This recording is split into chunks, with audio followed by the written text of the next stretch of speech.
Attention Véronique, pour la suite, on a besoin de muscles et surtout de bonnes chaussures.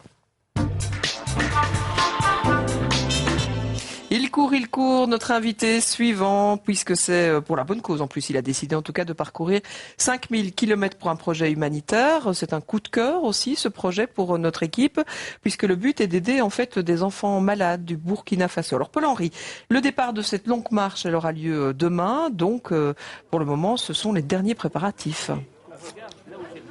Dernier préparatif, Véronique, j'aide Paul à terminer son sac. J'imagine, Paul, pour rejoindre le Maroc, ce sera déjà 96 étapes, plus ou moins 50 km par jour. Vous ne chargez pas trop votre sac?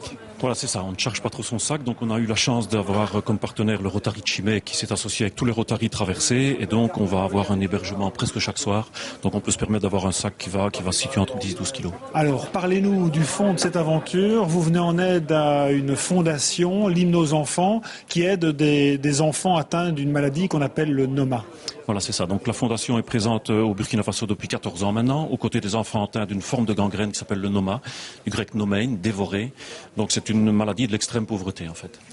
Décrivez-nous un petit peu plus cette maladie. Ce sont des gens, ce sont des petites plaies bénignes qui s'aggravent. C'est une maladie donc de l'extrême pauvreté qui atteint les plus faibles et les plus fragiles d'entre eux, et en l'occurrence les enfants. Donc c'est une maladie qui a que les enfants qui l'attrapent.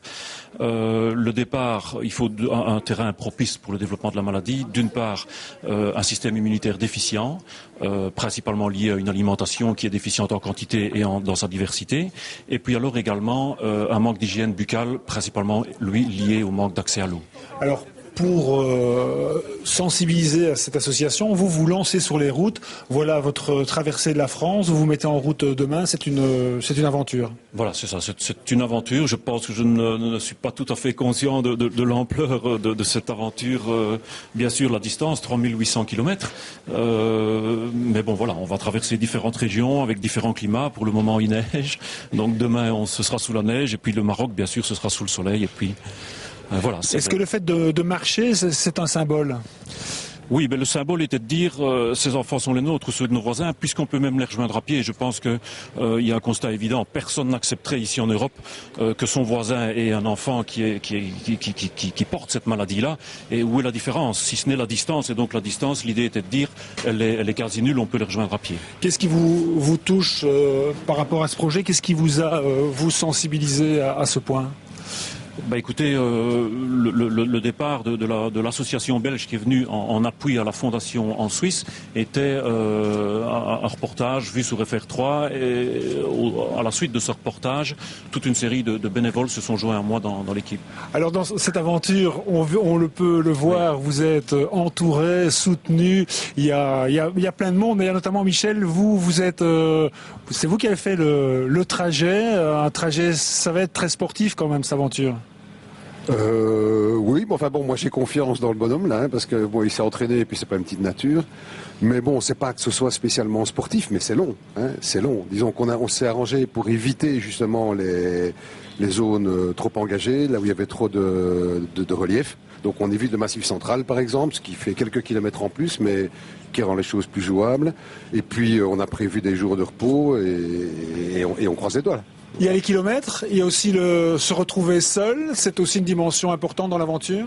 Il y a 100 jours où il faut chausser ses godasses, démarrer, dire adieu aux gens qui ont hébergé, mais effectivement se retrouver après pour la journée dans certaines régions complètement seul, ça clairement, surtout que c'est pas une période touristique. Alors en quelques secondes, vous, qu'est-ce qui vous a, pourquoi êtes-vous venu en soutien de Paul et qu'est-ce qui vous a touché dans cette opération ?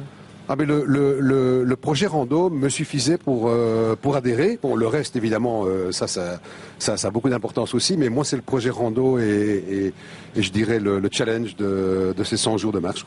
En tout cas, nous, Paul, au nom de toute l'équipe au quotidien, on vous souhaite bonne chance. On va aussi préciser à tous nos téléspectateurs qu'ils peuvent aussi prendre des informations, être aussi au courant de votre aventure sur un site www.piednomade.be.